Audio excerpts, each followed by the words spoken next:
ya Mbak, kita nggak ketemu. Iya Mbak, halo Mbak. Ngomong-ngomong apa kabar nih Mbak? Alhamdulillah sehat Mbak.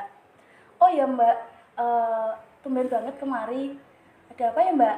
Ada yang ingin saya sampaikan Mbak. Kalau boleh tahu perihal apa ya Mbak? Permasalahan apa ya? Insya Allah saya siap kok untuk membantu Mbak. Jadi gini loh Mbak, saya itu belum lama ini putus dari pacar saya. Padahal kita sudah berpacaran selama 5 tahun. Tiba-tiba dia memutuskan hubungan karena berselingkuh. Jadi saya sakit loh Mbak. Saya tidak bisa melupakan dia Mbak. Bagaimana ini Mbak? Oh, jadi seperti itu. Sebelumnya, mohon maaf ya Mbak, saya di sini ini hanya sebagai perantara dan membantu Mbak untuk mencari jalan keluar atas permasalahan Mbak. Nah, untuk keputusannya nanti saya kembalikan lagi kepada Mbak, gitu ya Mbak. Ya Mbak. Dan sebelum kita mulai, di sini saya hanya memiliki waktu 30 menit ya Mbak, karena setelah ini saya ada acara keluarga, jadi saya harus segera pergi ya Mbak. Jadi saya harap Mbak bisa menceritakan apa yang Mbak rasakan, permasalahan Mbak itu seperti apa. Dan saya jamin bahwa pembicaraan kita hari ini hanya kita saja berdua yang tahu Mbak. Ngerti ya Mbak? Iya Mbak, paham Mbak. Jadi gimana Mbak? Apakah Mbak Ita setuju? Iya Mbak, setuju. Jadi sebenarnya apa yang membuat Mbak itu susah move on dari mantan pacar Mbak itu? Hati saya tuh sakit Mbak. Coba Mbak bayangkan, 5 tahun kita pacaran, gak ada angin, gak ada hujan, tiba-tiba dia mutusin saya. Hati saya sakit Mbak. Saya paham dengan apa yang Mbak rasakan. Kalau boleh tahu, berapa ya kira-kira nilai untuk menggambarkan rasa sakit hati yang Mbak alami saat ini? Kita menggunakan skala 1 sampai dengan 100 ya Mbak. Kira-kira berapa? Kira-kira 80 Mbak. Wah, cukup besar ya Mbak nilainya. Iya Mbak.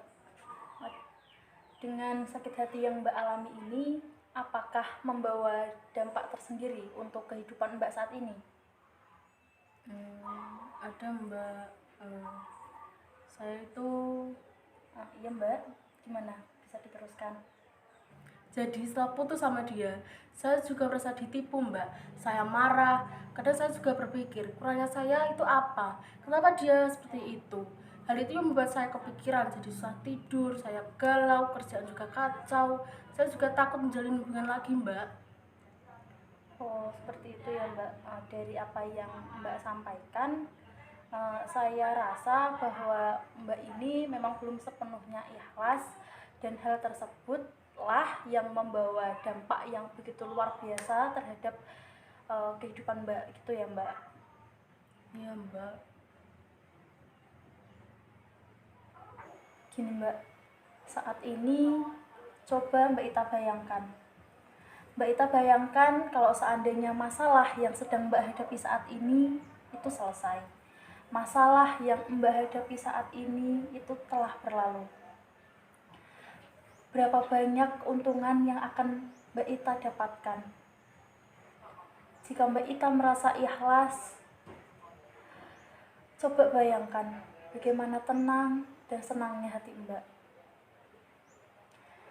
Mbak akan merasa bersyukur telah dijauhkan dari orang-orang yang memang tidak tepat untuk Mbak, orang-orang yang tidak baik untuk Mbak.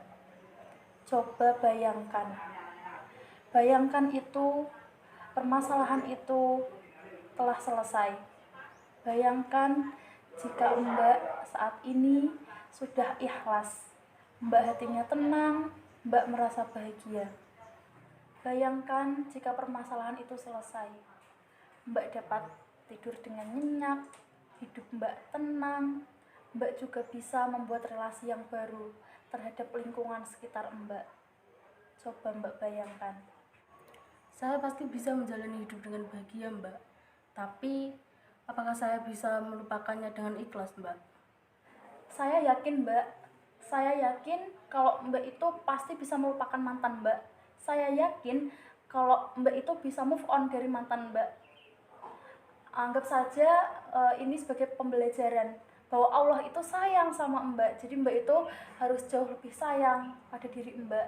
Gitu ya Mbak. Jadi Mbak itu pasti bisa melupakan dia. Mbak akan hidup jauh lebih tenang, Mbak akan hidup lebih bahagia. Dan jangan tunjukkan pada mereka bahwa Mbak itu sedih karena ditinggal oleh pacar Mbak itu. Mbak harus bahagia Mbak. Saya yakin Mbak itu pasti bisa. Saya pasti bisa. Saya pasti bisa melupakannya. Saya akan mencobanya, Mbak. Nah iya, bagus sekali. Tidak ada yang tidak mungkin di dunia ini. Intinya Mbak itu harus tetap yakin dan selalu berusaha agar Mbak itu bisa membuktikan kalau Mbak itu bisa move on. Mbak bisa melakukannya. Untuk itu, apakah ada hal yang ingin Mbak sampaikan lagi? Itu Mbak, hati saya itu resah, gundah, galau, belum bisa move on dari dia. Bagaimana ya Mbak agar bisa cepat move on dari dia? Oh, kalau jadi ini permasalahannya lebih kepada suasana hati gitu ya Mbak. Iya, Mungkin Mbak. ke mood gitu ya Mbak ya. Iya Mbak. Nah, kalau untuk biasanya Mbak itu sedih, galau, resah, apa yang Mbak biasa lakukan untuk mengatasi suasana hati Mbak yang sedang tidak baik itu? Biasanya seperti apa Mbak? Kalau kayak gitu biasanya itu saya menghabiskan waktu dengan teman-teman, jalan-jalan, makan makanan yang biasanya saya suka seperti coklat, terus es krim, kadang juga saya nonton drakor, begitu Mbak. Pokoknya hal-hal yang saya sukai gitu Mbak.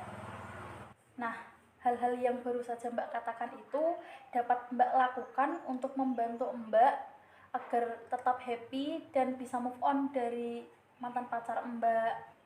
Ada hal lain yang mungkin dapat Mbak terapkan untuk membantu Mbak move on, seperti Mbak bisa meningkatkan kualitas ibadah Mbak, semakin mendekatkan diri pada Allah, menganggap bahwa segala peristiwa yang terjadi ini dan mengambil hikmahnya, bahwa Allah itu akan menggantinya dengan hal yang lebih baik.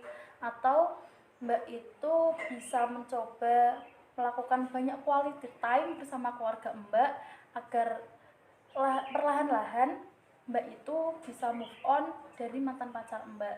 Jadi intinya adalah selain Mbak itu berusaha, lalu Mbak itu juga mendekatkan diri kepada Yang Maha Kuasa. Ya Mbak, saya akan mencoba saran dari Mbak. Baiklah, kalau begitu, apakah ada hal lain yang ingin Mbak sampaikan kepada saya untuk membantu Mbak move on? Sudah Mbak, sepertinya itu sudah lebih dari cukup kok. Baiklah, kalau memang sudah cukup, berhubung waktunya juga ini sudah 30 menit ya Mbak ya. Iya Mbak.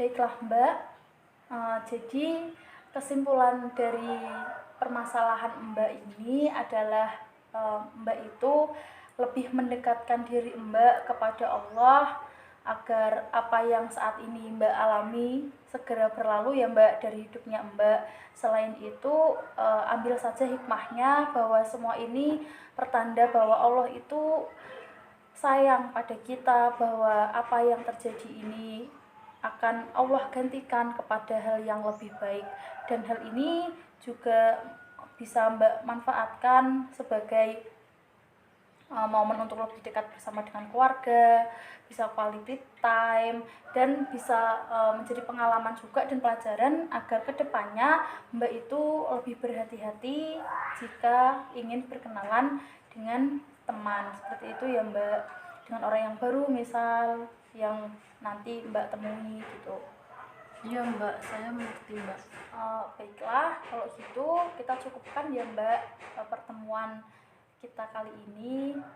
Jika nanti ada sesuatu hal yang mungkin Mbak belum mengerti atau ada yang masih mengganjal, Mbak bisa menghubungi saya kembali.